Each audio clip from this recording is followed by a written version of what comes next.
میں جناب ام البنین سلام اللہ علیہ کی والدہ کا خواب سناؤں گا، پھر ام البنین سلام اللہ علیہ کا، پھر حقیقت عباس علیہ السلام اور آپ کو سلام۔ جناب ام البنین سلام اللہ علیہ کی والدہ گرامی کہتی ہیں کہ میں نے خواب دیکھا تھا، ابھی ام البنین سلام اللہ علیہ دنیا میں نہیں آئی تھیں۔ بی بی کہتی ہیں میں نے خواب دیکھا ہے کہ آسمان سے بارش کے قطرے گر رہے ہیں اور میرے ہاتھ پہ آ کے جم گئے اور ایک ہیرے کی صورت اختیار کر گئے۔ بی بی کہتی ہے میں نے خواب میں مٹھی کو بند کر لیا۔ صبح کو خاندان کے سب سے بڑے بزرگ کے پاس گئی، جا کے پوچھا خواب کی تعبیر بتائیں۔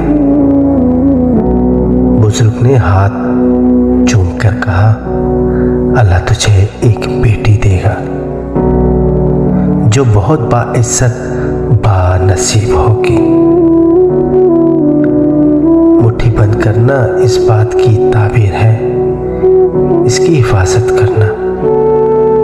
جناب فاطمہ کلابیہ سلام اللہ علیہ دنیا میں آ گئیں۔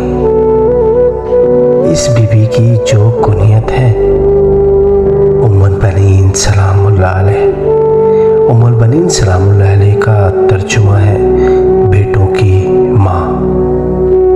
یہ شادی سے پہلے بھی بیٹوں کی ماں تھیں۔ بی بی سلام اللہ علیہ کو شادی سے پہلے قبیلے کی عورتیں ام البنین سلام اللہ علیہ کہتی تھیں۔ جیسے ماں کو خواب آیا تھا ویسے ہی بی بی سلام اللہ علیہ کو خواب آیا۔ بی بی کہتی ہیں اماں میں نے خواب دیکھا، میں اپنے گھر کے صحن میں بیٹھی ہوں، آسمان سے 3 ستارے ایک چاند ٹوٹا، وہ چاند میری گود میں آ گیا، ستاروں نے میرا طواف کیا۔ بی بی سلام اللہ علیہ نے بیٹی کا ہاتھ پکڑا، اسی بزرگ کے پاس چلی گئی جس سے اپنا خواب پوچھا تھا۔ اب وہ زیادہ ضعیف ہو چکے تھے۔ جا کے کہا خواب اب میری بیٹی نے دیکھا ہے، اب وہ بتا اس کی تعبیر کیا ہے۔ انہوں نے ہاتھ چوم کے کہا اللہ ایک چاند دے گا، 3 اور بیٹے دے گا۔ جو تیری گود میں آیا ہے وہ چمکتا ہوا چاند قبیلے میں مشہور ہو گیا، 4 بیٹوں کی ماں، ام البنین نام مشہور ہو گیا۔ اکتے ہوا نکاح خود علی علیہ السلام نے پڑھا۔